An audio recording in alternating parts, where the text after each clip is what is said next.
Саламатсыздар ма, құрметті білім алушылар? Мен арнайы білім берудегі жасанды интеллект пәнінен лекция оқитын боламын, және лекциямыздың бірінші тақырыбы арнайы білім беру жүйесінде жасанды интеллект технологияларын тиімді пайдалануға бағыттау.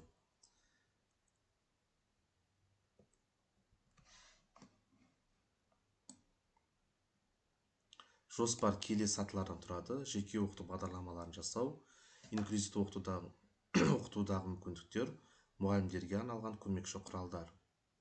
Жалпы жасанды интеллект технологиялары қазіргі таңда білім берудің барлық саласында кеңінен қолданылып келеді. Әсіресе арнайы және инклюзивті білім беруде жасанды интеллект балалардың жеке мүмкіндіктеріне бейімделген қолдау көрсетудің жаңа деңгейін ұсынады. Бұл технологиялар мұғалімнің жұмысын жеңілдетіп, оқушының оқу процесін жекелендіруге мүмкіндік береді. Жасанды интеллекттің арнайы білім берудегі рөлі төмендегідей: білім алушылардың қажеттіліктерін дәл анықтау, оқытуды жекелендіру, оқыту материалдарын бейімдеу, мінез-құлық пен білім деңгейін бақылау, мұғалімдерге диагностика мен бағалауды жеңілдету. Жеке оқыту бағдарламасының мәні: жеке оқыту бағдарламасы, яғни жоп дегеніміз, әр оқушының даму ерекшелігіне, қабілетіне, оқу қарқынына қарай нақты жоспарланған білім беру процесі. Жасанды интеллект бұл бағдарламаны автоматты түрде құруға, бейімдеуге және жаңартуға мүмкіндік береді. Жасанды интеллект көмегімен деректерді талдау. Жасанды интеллект төмендегі деректерді өңдей алады, яғни оқушының үлгерімін, дағды деңгейлері, тілді меңгеруі, әлеуметтік және когнитивтік даму көрсеткіштері. Бұл таңдаудың нәтижесінде әр бала үшін оқу траекториясы құрылады. Автомат түрде оқу жоспарын құру. Жасанды интеллект құралдары оқу қиындықтарын ерте анықтайды, деңгейге сәйкес тапсырмалар ұсынады, қателерді талдап, нақты ұсыныстар береді, оқушының прогресін бақылап, жоспарды жаңартады. Мысалы айтатын болсақ, сөйлеу қабілеті төмен балаларға дыбыс жаттығулар ұсынады, логикалық ойлауы бай оқушыларға қарапайым деңгейдегі күрделіге қарай жол салады. Жасанды интеллект арқылы оқу материалдарын бейімдеу.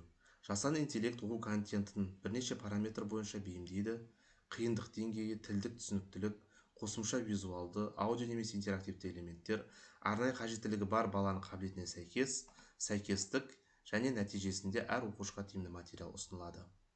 Инклюзивті оқытудағы мүмкіндіктерді. Инклюзивті білім берудің мақсаты барлық балаларға тең мүмкіндікті беру, олардың физикалық, интеллектуалдық және әлеуметтік ерекшеліктерін ескере отырып, сапалы біліммен қамтамасыз ету болып табылады. Жасанды интеллект арқылы қолжетімділікті арттыру. Жасанды интеллект инклюзивті ортада құруда келесі мүмкіндіктерді береді: дыбысты мәтінге және мәтінді дыбысқа айналдыру, ықшам аудармашы, яғни сурдо аударма, тактильді контент, зияткерлік ассистенттер және тілді түсіну қиын балаларға визуалды қолдау көрсетеді.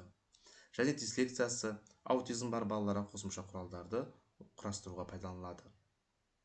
Коммуникацияны қолдау құралдары. Жасанды интеллект төмендегідей арнайы қосымшалармен оқушының өз ойын жеткізуіне көмектеседі. Яғни альтернативті компоненттер жүйелері, бейнелік кестелер, визуалды белгілер, дауыспен басқарылатын интерфейстер, тілді тану және сөйлеу синтезі. Бұл құралдар сөйлеу бұзылысы бар балалар үшін өте тиімді болып табылады. Инклюзивті ортадағы адаптивті бағалау. Жасанды интеллект мүмкіндік етеді төмендегі сатылар бойынша: оқушының әлсіз және күшті жақтарын анықтау, оқу тапсырмаларын автоматты түрде өзгерту, жіберілген қателерге жедел кері байланыс, оқытуды қолдауға арналған нақты ұсыныстар.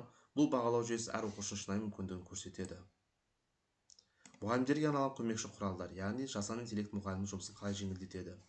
Құжаттарды автоматты түрде толтырады, жеке оқыту бағдарламасының құзыреттіліктері, бақылау карталары, сабақ жоспарларын жылдам құру, тапсырмаларды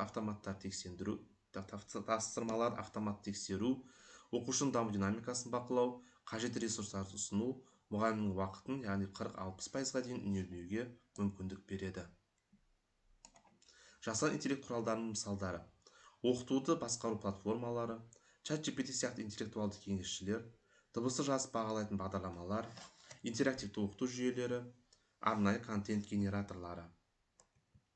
Мұғалімдерге арналған артықшылықтары: сабаққа дайындық уақыты қысқарады, оқушылардың жеке ерекшеліктерін ескеруге көмектеседі, диагностиканы автоматтандырады, құжат жүргізуде қателер азаяды, оқу процесін қызықты және тиімді етеді. Жалпы қорытындылайтын болсақ, жасанды интеллект технологиялары арнайы білім беру жүйесіне маңызды өзгерістер енгізуде. Жеке бағдарлама құруды оңайлатады, инклюзивті оқытуды қолжетімді етеді, мұғалім жұмысын автоматтандырып, сапалы оқытуға жағдай жасайды. Болашақта жасанды интеллект білім беру саласында мүмкіндігі шектеулі балалардың әлеуетін ашудың негізгі құралына айналады. Назарларыңызға рахмет.